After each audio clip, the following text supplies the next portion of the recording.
You're listening to The Sports Moment, February 19th, 2024. Part of the Sports Moments and Memories with Craig Olson podcast. Be sure to like and subscribe so you never miss a sports moment.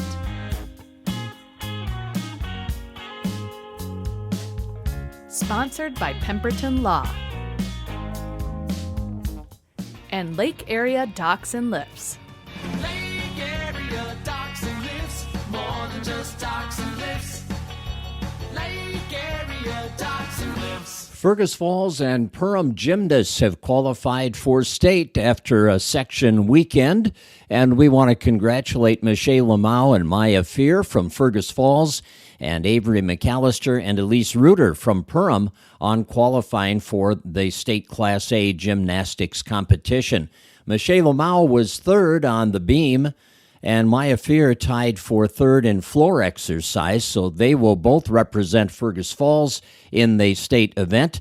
And Avery McAllister of Perham had quite a day. She won the all-around competition, was first in floor exercise, first on beam, and first on vault to lead the Yellow Jackets to a third-place finish in the team competition behind Melrose and Detroit Lakes, and just ahead of Fergus Falls, who finished fourth in the 8-team event.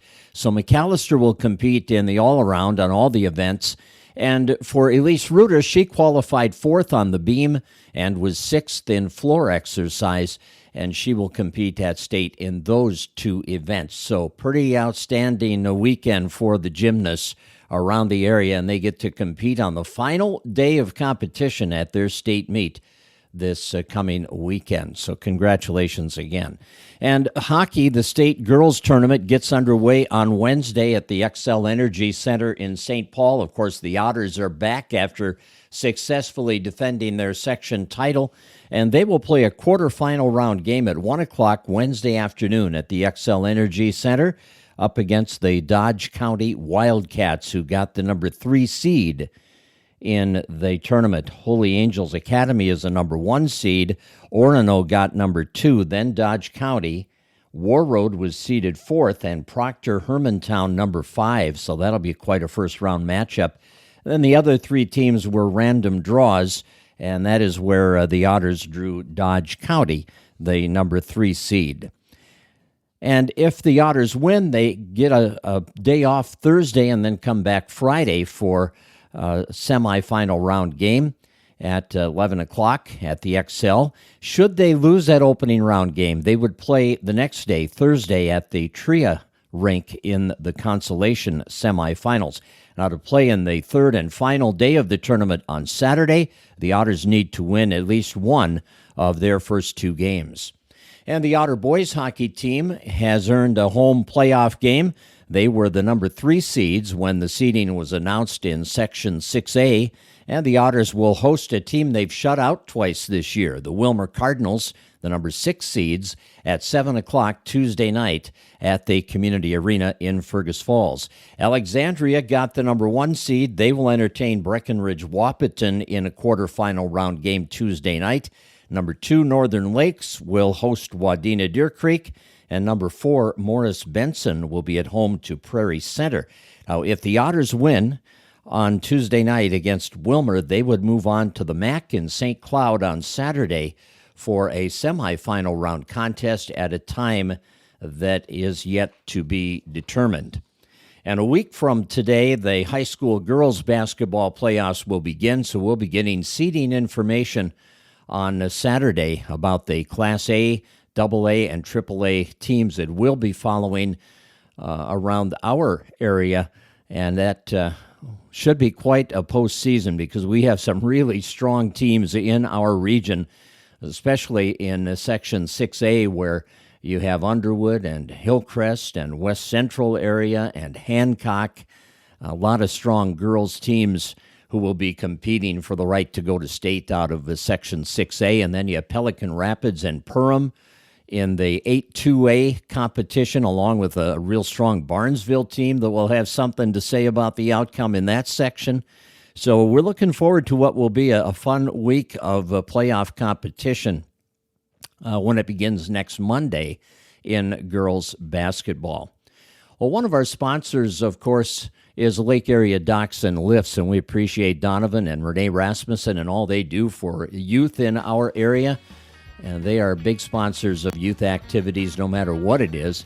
And, of course, they are gearing up for what they hope will be a very busy summer on the water. Sure looks like we're going to get an early start to it, and they'd like to help you get ready for what will be a fun summer in Lakes Country. They serve you from 5 different locations. Lake Area Docks and Lifts. Lake Area Docks and Lifts, more than just docks and lifts. Lake Area Docks and Lifts. Pemberton Law carries a legacy of trustworthy and reputable legal representation that goes all the way back to 1883. And they serve you from 4 different locations around the area, offices in Fergus Falls, Wadena, Detroit Lakes, and Alexandria, and you can visit them online also at pemlaw.com.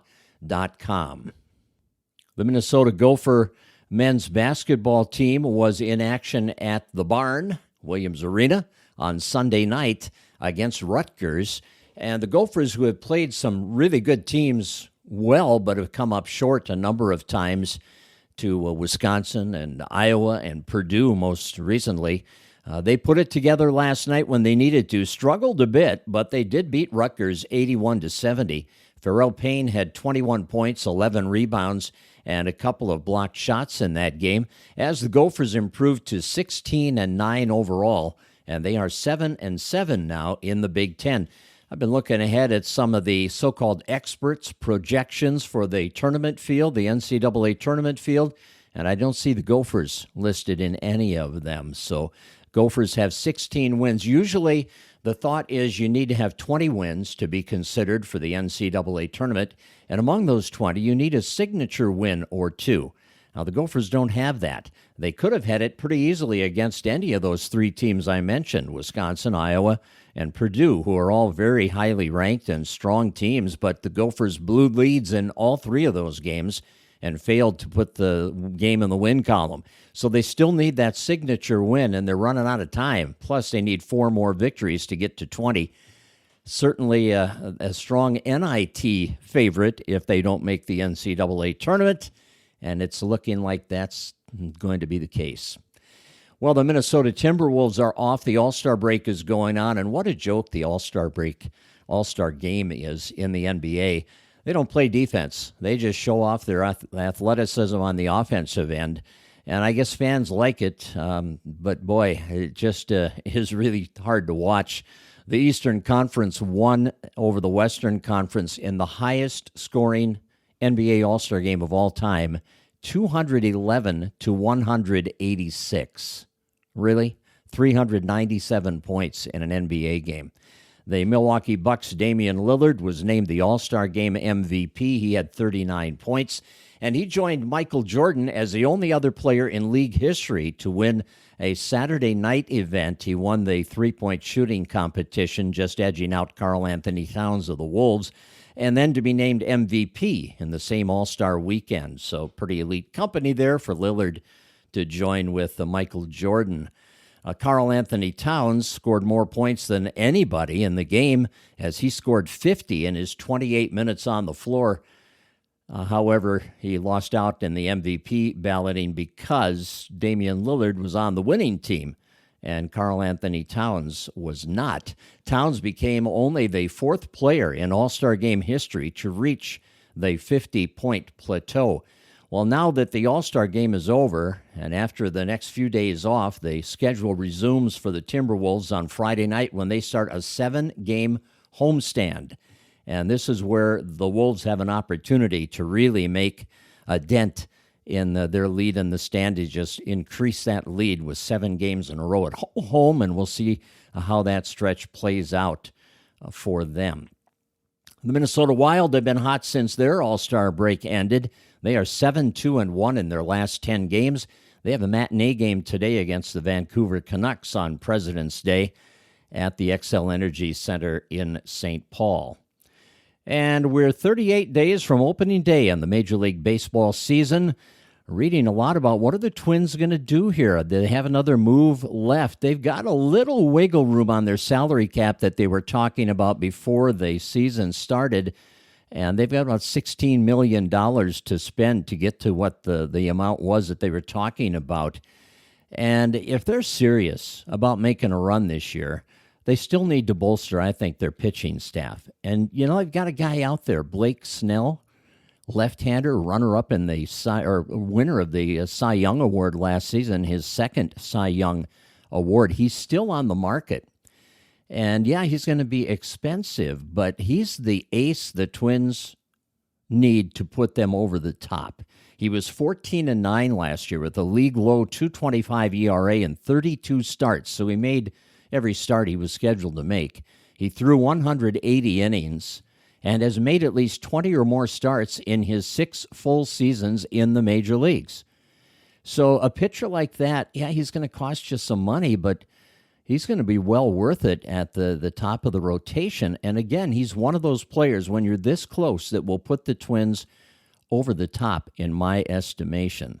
So we'll see if they make a move on him. He has a tough agent because the guy that clubs don't like to deal with a lot is Scott Boras, and he's his client. But the Twins have a good relationship with Boras, as he is Carlos Correa's agent, and they worked out a pretty creative contract for Correa this year. So maybe they can get it together and get Blake Snell. I'll be pretty excited if we hear that announcement. I just don't think they're done yet. We'll see. There's an impact bat out there, too, Tommy Pham, who would give them a right-handed bat in the outfield, which would help because they're short on right-handed bats and right-handed power.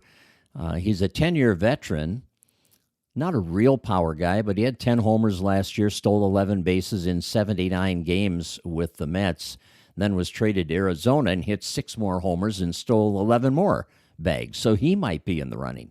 But I say get Blake Snell. Make it serious. Let us know you want to win this thing. And I'll be on the sidelines cheering. I will be anyway, but I'd love to have a guy like Snell at the top of the rotation.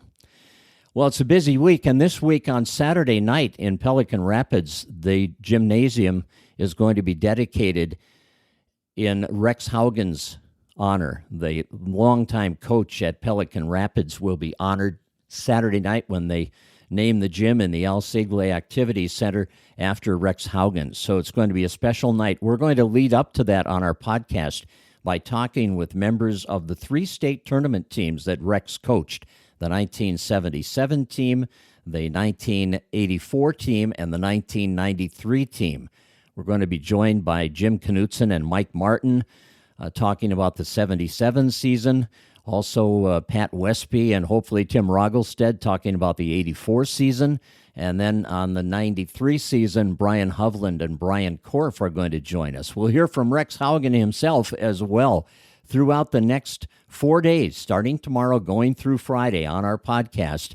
We invite you to tune in as we prepare for that big Saturday night in Pelican Rapids when the basketball court is named after Rex Haugen in the Al Segle Activities Center. Should be a great night.